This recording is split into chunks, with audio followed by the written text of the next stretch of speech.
inshore among the alder trees and pollards, a mile or more from the church. The man, after looking at me for a moment, turned me upside down and emptied my pockets. There was nothing in them but a piece of bread. When the church came to itself, for he was so sudden and strong that he made it go head over heels before me, and I saw the steeple under my feet. When the church came to itself, I say, I was seated on a high tombstone, trembling, while he ate the bread ravenously. "You young dog," said the man, licking his lips. "What fat cheeks you got." I believe they were fat, though I was at the time undersized for my years and not strong. "Darn me if I couldn't eat 'em," said the man, with a threatening shake of his head. "And if I hadn't half a mind to it."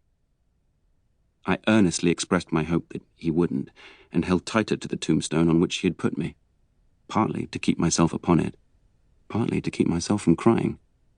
"Now then, looky here," said the man. "Where's your mother?" "There, sir," said I. He started, made a short run, and stopped, and looked over his shoulder. "There, sir," I timidly explained. "Also Georgiana, as my mother." "Oh," said he, coming back.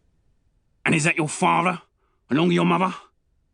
"Yes, sir," said I. "Him too, late of this parish." "Huh," he muttered then, considering. "Who do you live with? Supposing you're kindly lit to live, which I ain't made up my mind about." "My sister, sir, Mrs. Joe Gargery, wife of Joe Gargery, the blacksmith, sir." "Blacksmith, eh?"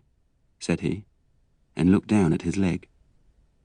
After darkly looking at his leg and at me several times, he came closer to my tombstone, took me by both arms, and tilted me back as far as he could hold me, so that his eyes looked most powerfully down into mine, and mine looked most helplessly up into his.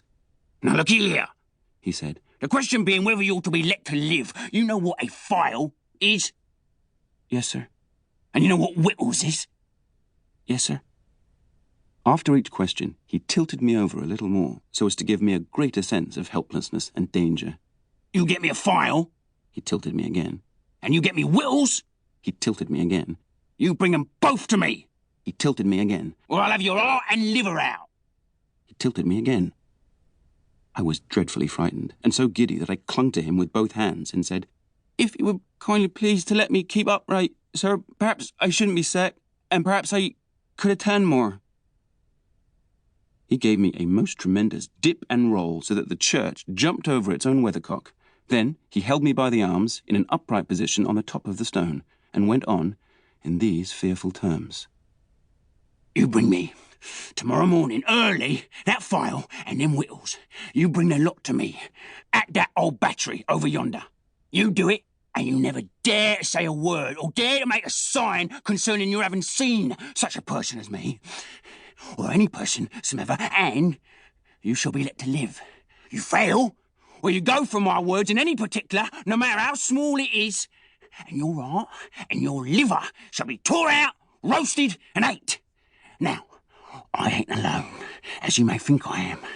There's a young man hid with me, in comparison with which young man I am a angel. That young man hears the words I speak. That young man has a secret way, peculiar to himself, of getting at a boy, and at his heart, and at his liver. It is in vain for a boy to attempt to hide himself from that young man. A boy may lock his door, may be warm in bed, may tuck himself up, may draw the clothes over his head, may think himself comfortable and safe, but that young man will softly creep his way to him and tear him open. I am keeping that young man from harming of you at the present moment with great difficulty. I find it very hard to hold that young man off of your inside. Now, what do you say?" I said that I would get him the file, and I would get him what broken bits of food I could, and I would come to him at the battery early in the morning. "Say, Lord strike you dead if you don't," said the man. I said so, and he took me down. "Now," he pursued, "you remember what you've undertook, and you remember that young man, and you get home."